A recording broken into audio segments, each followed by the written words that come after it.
Yeah, so the first time that Tim and I met was at the Snow's house, and it was a game night. My brother and I went, and my brother was sitting at a table with a group of guys, and the girls' table was full, so I decided to go and sit by my brother and started talking to the guys. Tim was sitting there, and he was getting ready to go on his trip, and I had just been talking to Jenny Snow about climbing a 14er. That's been one of my goals and dreams, and I was talking very excitedly about it. So she had asked what a 14er was exactly, and I was pretty sure it was a mountain that was over 14,000 feet, but I wanted to clarify with the guys. So I asked Tim, and he said, yeah, and I'm actually gonna go on one this week, and I was so jealous. And so we struck up our kind of first conversation then, and then didn't see each other for a couple weeks until after I got back.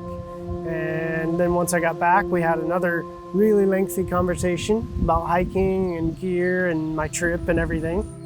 My first impression was just that it was so easy to talk to her, and she seemed so genuinely interested in things that I was interested in, which was kind of unusual. But I didn't really think anything of it for quite a while until later on when our conversations got deeper and we got to talking a lot more and kind of realized that we did have a mutual interest. Like I was very surprised that she would be interested in me and everything. So there was a point early on where we had discovered that we kind of liked each other, but we both took some time to seek the Lord and to try to understand whether or not, we really needed to proceed with a relationship, or just to make sure that our own hearts were right. So we took a break, and it was basically zero contact for about a month or so. And in that period of not talking or anything, I went to go see a movie with my cousin and her family, and at Tinseltown. And so I'm outside the theater getting my ticket, and my cousin is already inside, and I get this text message as I'm getting my ticket and I'm walking in that says, hey, I think we're about to meet Rachel. And I'd talked to my cousin a little bit about this girl Rachel, because she kept showing up in my photos that I was posting on Flickr and everything, just from hanging out with her and everything. I get this message, and I'm staring at my phone like, what do you mean you're about to meet Rachel? I don't, what do you mean? Like, I don't understand. And anyways, I look up from my phone and I see Rachel skipping across the floor towards me with her brother. So we had just gotten our popcorn, and we were headed in. I was headed in to watch a movie with my family, and this strange lady comes up to me and she's like, hi, my name is Destiny. And I was like, hi. And she was like, I'm Tim's cousin. And I was like, what? Like, that's really random. And how do you know me? But she was like, yeah, hi, I'm Destiny. I'm Tim's cousin.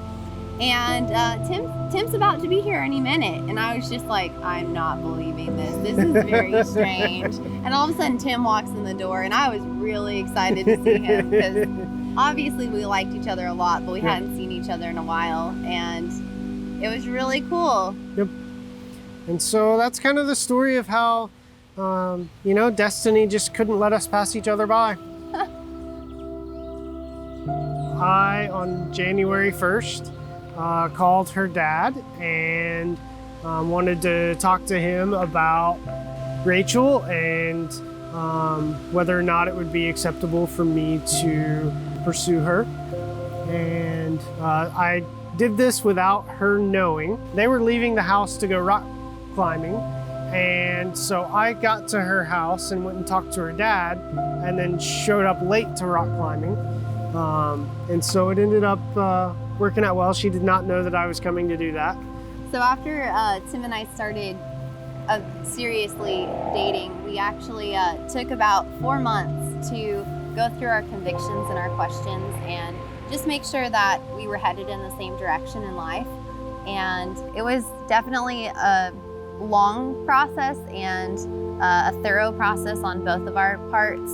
We did a lot of praying and soul searching, and I was really excited after we were finished, because we got to hold hands, and I was really excited about that. So, And, the questions that we went through were everything from, just our backgrounds and convictions. So, what do we believe about what Scripture says, and, how we want to raise our children, or how many children do we want to have? Like, those are all the types of questions that we wanted to go ahead and make sure that there wasn't some major gotcha that was just going to make the relationship incompatible. And it was pretty great to see how through that process, like, we didn't initially agree on everything. yeah. But what was really important to me was how we were able to look for truth, and how we were able to communicate with one another and understand one another's perspectives and work through those differences. Yeah. And that gives me a lot of encouragement and peace about going through life in the future together. Whenever we encounter challenges and everything, our ability to work through them and to seek truth in everything. Yeah, it was really cool to see how God helped us work through them together, and we always came out stronger on the other side. For me, one of the most important things about Rachel that I really love the most, and that gives me the most peace about being in a relationship with her and about marrying her, is how sensitive she is to hearing and wanting to be in God's will. So her faith and her heart for wanting to do what's right.